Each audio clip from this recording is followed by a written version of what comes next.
Hey guys, Bellido back here from GoFormat.com on my improvement series for all the Patreon subscribers. And I know this video is coming up very late in the month of July, if not almost bordering August. It's just COVID restrictions finally loosened up in Canada this month. And it's been hard to stay in the house and get time to do this. But I've been working, I've had this concept in my mind for quite some time. And again, I'm going to talk on the part of it being, or me as a player being more of a control top style player, and understanding how you win, and what I believe what separates A tier and S tier players are they're very good at doing what they do, and they know the type of player that they are. And I recently spoke with a good friend of mine, a former top level player back in the day, Matt Peddle, and I asked him, what separates you from what separated you from the pack? Because when I started playing, Matt was one of the best players at the time, and during the time he was actually taking the game seriously, he was consistently up there. And what he told me he was very good at, and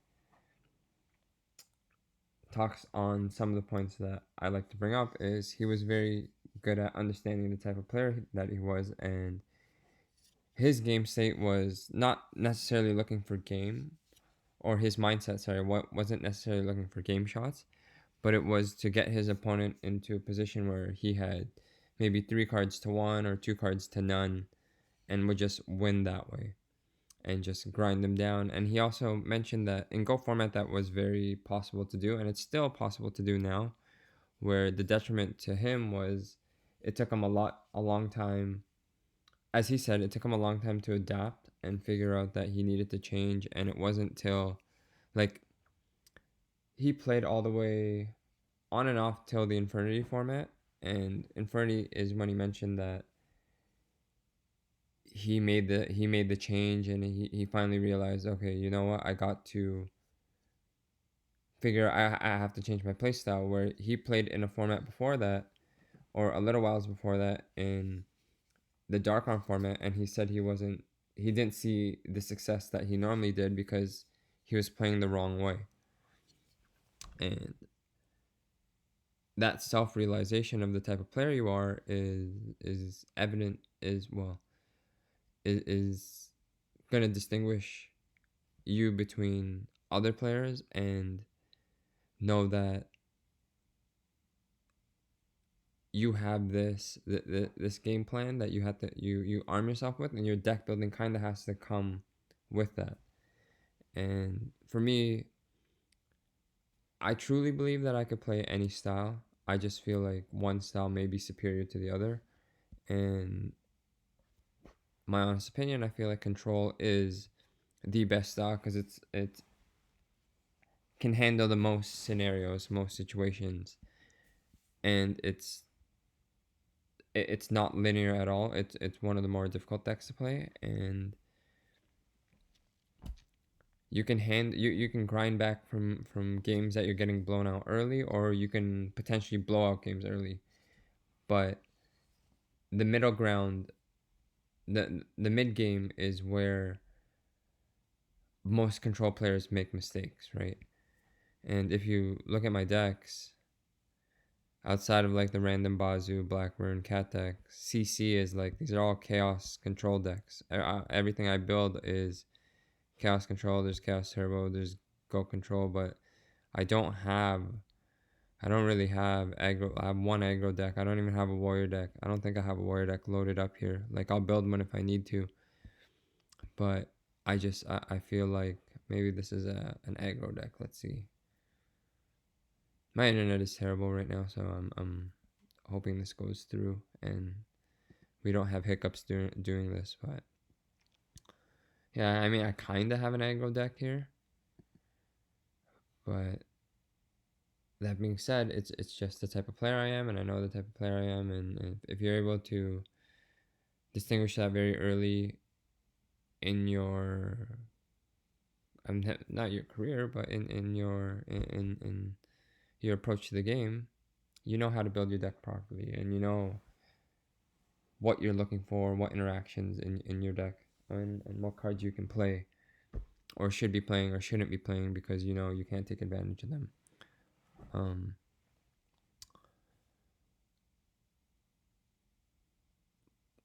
I guess talking to that point is deck building, right? You're deck building for the type of player you are, and the significance and the classification of certain cards.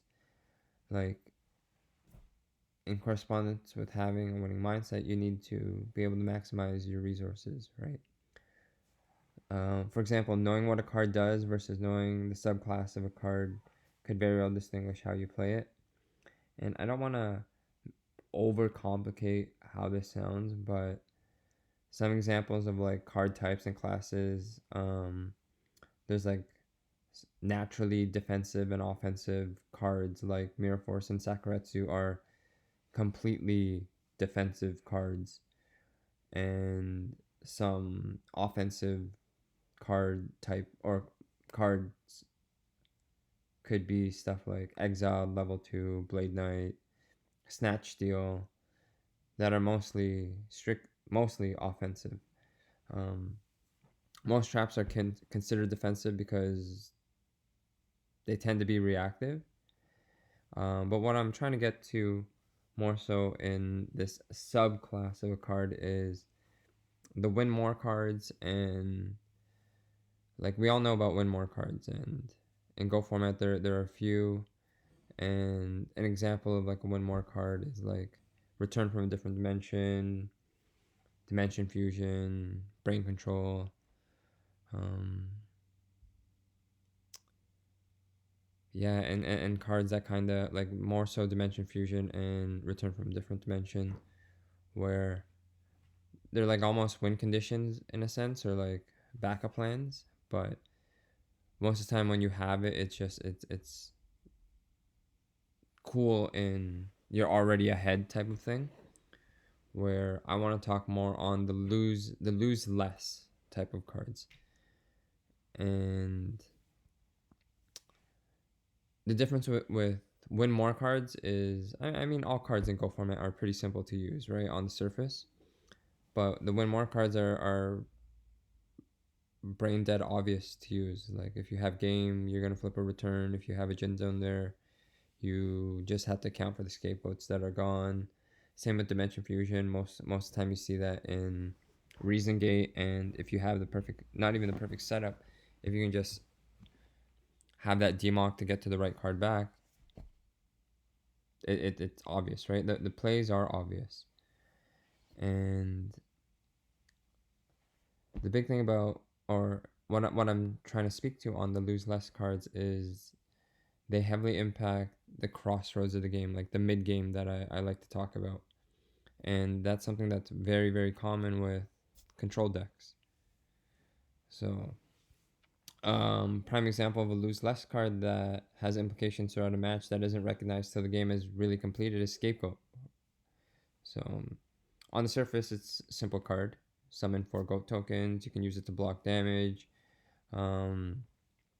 Obvious combos with Metamorphosis, Metamorphosis, Monster Gate, Creature Swap.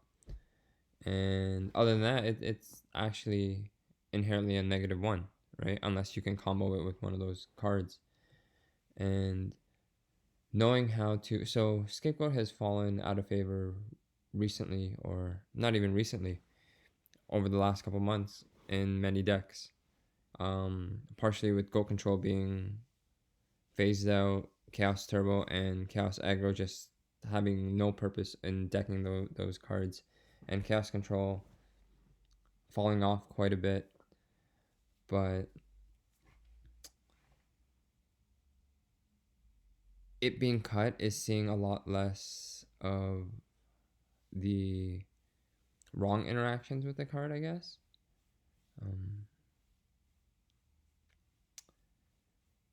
But the strength in Scapegoat was knowing how to correctly use Scapegoat could be the difference of winning and losing. And I know it's hard to say with it just being so linear of a card and knowing what you can do with it, but um, what I mean about the lose less type of card comes from even if this card's played when you're in a losing position, you're still behind, and it's common to see people block damage early or end phase goats just a TR or end phase goats just so they could get a 2-for-1 heavy storm next turn. Um, but knowing how to correctly utilize Scapegoat and um, how to not play it at times is massive as well too. And I'm sure we've all won many games where our opponent accidentally goal locked themselves, right? And an ill-timed Scapegoat made sure that you won, or um, you were super behind and they goal locked themselves, and they're most of the time you're super behind. They probably drew a bunch of draw cards and you deck them out, and that's goal lock, and that's awesome. And winning that way is insane. But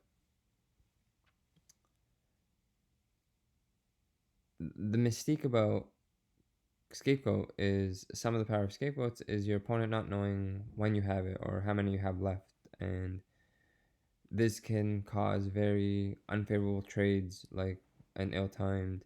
Like I've had a match where a guy accounted for 2 scapegoats. I was playing 3, not playing like I had a scapegoat, not telegraphing the scapegoat, and they go Ryu Senshi. They try to Ryu Senshi me for game on a sorcerer, and I just go and I win, and I capitalize from there.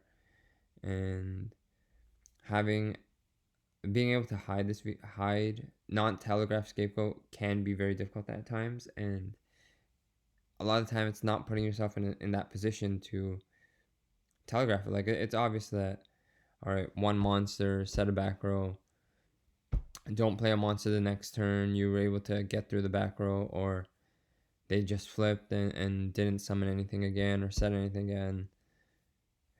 You could kind of make the read on that's a scapegoat, or you give it a couple turns down the line and you could figure out, okay, that's 100% scapegoat. It's very easy to read, and it's super. Telegraphing scapegoat is one of the most common things I've seen, especially in mirror matches. And any unnecessary information to a more skilled opponent or even an even skilled opponent is detrimental. So those are it's hard to see at the very and during the time of activation of a scapegoat or the time of setting a scapegoat.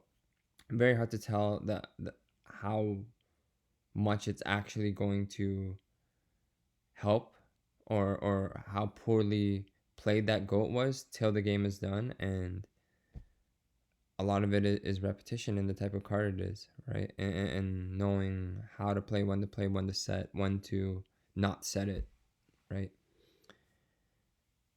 And another card that is in the same class of lose less card, and often that isn't often played.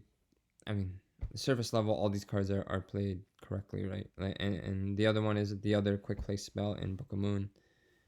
And I'm gonna play a video. Sorry, let's see. I'm just gonna have this playing in the background so you guys aren't stuck on that screen. This is the last game I probably played on Go format. So yeah, I opened pretty nice here. But again, so is I'm talking on Boca Moon, another lose less type of card that on the surface it's inherently a neg one. You use it again to block damage, combo with flip effects, protect your monsters from being destroyed by destruction, um, protect your boss monsters from snatch steal. Um, but yeah, see if I can just speed this one up for you. In control, it's definitely one of the most versatile cards in my opinion. And again, it's fallen out of favor in most aggro decks because the interactions are only for defense or to kill another monster. You don't have the added utility of reusing flip effects, which in my opinion, and the lack of Thousand Eyes restricted in the format means it's not as strong as it once was, especially in the aggro deck. You could vouch for many more cards. Um,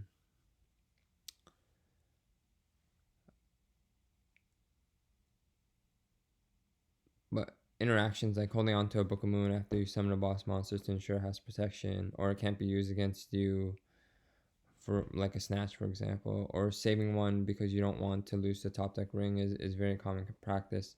But a lot of this is only possible when you don't set it when it's not necessary. A lot of people, like, when we don't have any solid defense and our only real card is book, and a lot of people end up setting that, it doesn't seem like the obvious play at the time, like an obvious misplay at the time. But I've seen it many times, even from personal experience, that I would set the Book of Moon only to lose it to. This was previous and doesn't happen often, but like it makes my heavy storm worse, for example, just because I was afraid of maybe a Don's Luke hit, or I was just not able to activate it in a non-neg one position, right?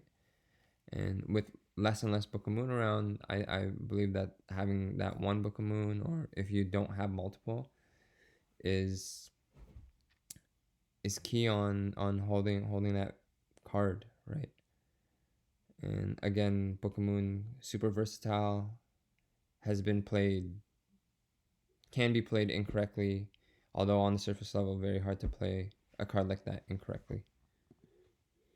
And the last thing I'm gonna talk to, a more defensive type of card that, in my opinion, is kind of falls in this small classification of lose less card is Gravekeeper Spy, and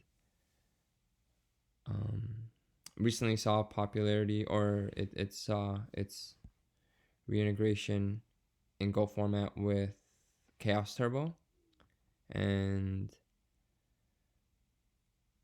before that was in Max Suffrage's Nationals deck and Go format.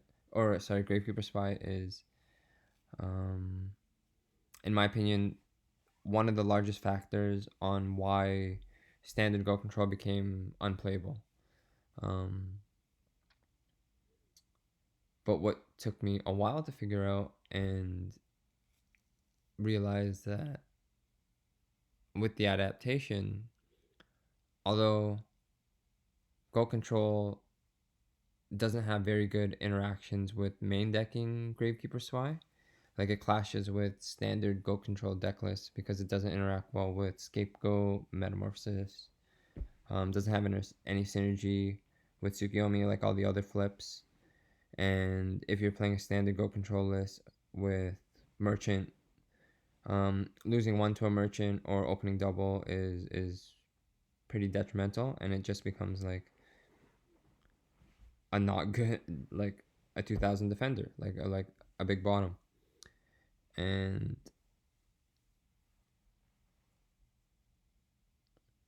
its purpose is served more so on what commonly happens with this card. Like if Spy is resolved, and this is the biggest thing with Go format, is with Go control, was like Spy is very difficult to deal with. If your opponent has a Spy, you almost have to play a power card to deal with it.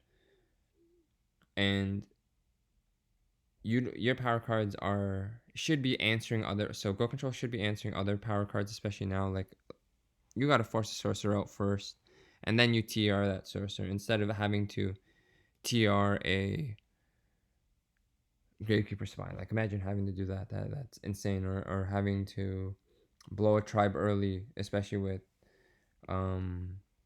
recursion cards not being commonly played.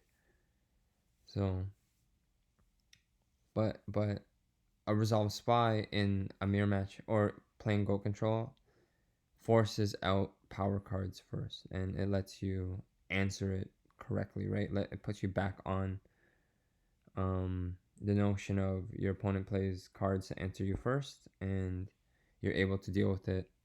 You're able to deal with their answer, and that answer is gonna be harder for them to come over the top with. And again, has poor interactions with the deck, but if it's resolved, yes, you get to that point, which is awesome, which is solid. But the other interaction with it is if it gets knocked. If you knock your opponent's Gravekeeper Spies, that's awesome because you don't have to deal with it. But you also thin it out of your deck too. So you pull out the Gravekeeper Spies that were a detriment to your own deck, and you don't have to deal with your opponents. And that's a super big win as well too. And the other, like, the opposite side of that is if that's you knocking your opponent's Gravekeeper Spies, and the same happens for you. Like if your spies get knocked, you lose all of them, but your opponent loses all theirs. You don't have to deal with that. And I truly believe Gravekeeper Spy is one of the more difficult cards to play around. Not play around, to play against. And the same could be said for Chaos Turbo. I think the Chaos Turbo lists with Gravekeeper Spies over Mystic Tomatoes are superior because Gravekeeper Spy, even in that mirror match, is difficult to deal with. If a spy is resolved, you have to almost play a power card to get through it.